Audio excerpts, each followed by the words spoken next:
নমস্কার বন্ধুরা, আশা করছি সবাই খুব ভালো আছেন। আরও একটা নতুন রেসিপিতে আপনাদের সবাইকে স্বাগত। আজকে বানাবো ভেটকি মাছের ফিশ ফিঙ্গার। এই ভেটকি মাছের ফিশ ফিঙ্গার কিন্তু আমরা দোকান থেকে অনেক টাকা দিয়ে কিনে খেয়ে থাকি, তবে বাড়িতে কিন্তু কম খরচে দোকানের থেকেও দ্বিগুণ স্বাদের ফিশ ফিঙ্গার বাড়িতেই বানিয়ে নিতে পারবেন। তাহলে চলুন বন্ধুরা রেসিপিটা দেখে নেওয়া যাক। আর রেসিপিটা শুরু থেকে শেষ পর্যন্ত দেখার জন্য আপনাদের কাছে আমার অনুরোধ রইল। আর এই ভেটকি মাছটা আমার বাবার বাড়ির পুকুরের মাছ ধরানো হয়েছে, সেই মাছ দিয়ে আজকে ভেটকি মাছের ফিশ ফিঙ্গারগুলো বানাবো। আর যেহেতু আমাদের বাড়িতে তো এভাবে ভেটকি মাছের ফিশ ফিঙ্গারের পিস এভাবে কাটার অভ্যেস নেই, তো সেইভাবে কিন্তু ঠিকমতো হয়নি। তো আমার মা মাছটার আঁশ ছাড়িয়ে ভেতরে যে নাড়ি ফুলগুলো বের করে ভালো করে ধুয়ে দিয়েছে, যেহেতু এক জায়গা থেকে আরেক জায়গায় আনা হবে, গোটা মাছ তো ওভাবে আনা সম্ভব না।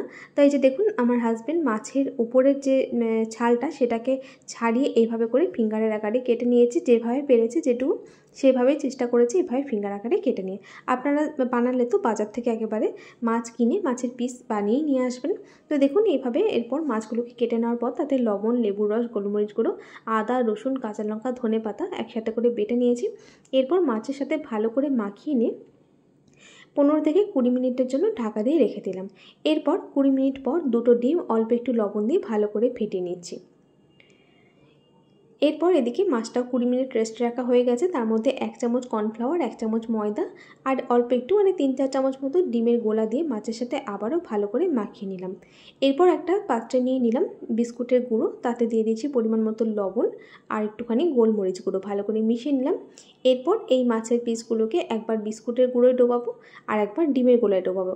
আমি ডবল কোট করে নিচ্ছি, আপনারা চাইলে সিঙ্গেল কোটও করতে পারেন, তবে ডবল কোট করে নিলে কিন্তু বেশি ভালো হবে। তো এইভাবে সমস্ত ফিশ ফিঙ্গারগুলোকে রেডি করে নিচ্ছি। এরপর এইভাবে ফিশ ফিঙ্গারগুলো রেডি করে আপনারা কিন্তু নর্মাল ফ্রিজে 4-5 দিন কিন্তু সংরক্ষণ করে রাখতে পারবেন। তো এইভাবে একটুখানি যদি কিছুক্ষণ ফ্রিজে রেখে দেওয়ার পর যদি ফিশ ফিঙ্গারগুলোকে ভাজা হয় তাহলে কিন্তু বেশি ভালো হয়, সাথে সাথে না ভেজে।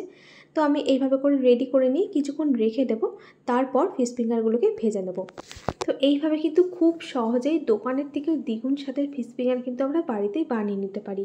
আর খেতে কিন্তু হয়েছিল ভীষণই সুন্দর, দোকানের থেকে অনেক অনেক গুণে ভালো হয়েছিল। তাহলে বন্ধুরা রেসিপিটা যদি আপনাদের ভালো লাগে তাহলে কিন্তু আপনারাও বাড়িতে খুব সহজে এইভাবে সুন্দরভাবে ফিশ ফিঙ্গার বাড়িতেই বানিয়ে নিতে পারবেন। তো চলুন আজকের মতো ভিডিওটা এখানে শেষ করছি। আবার দেখা হবে আরও একটা নতুন রেসিপির সাথে। আপনারা সবাই ভালো থাকবেন, সুস্থ থাকবেন। আর রেসিপিটা শেষ পর্যন্ত দেখার জন্য আপনাকে অসংখ্য ধন্যবাদ।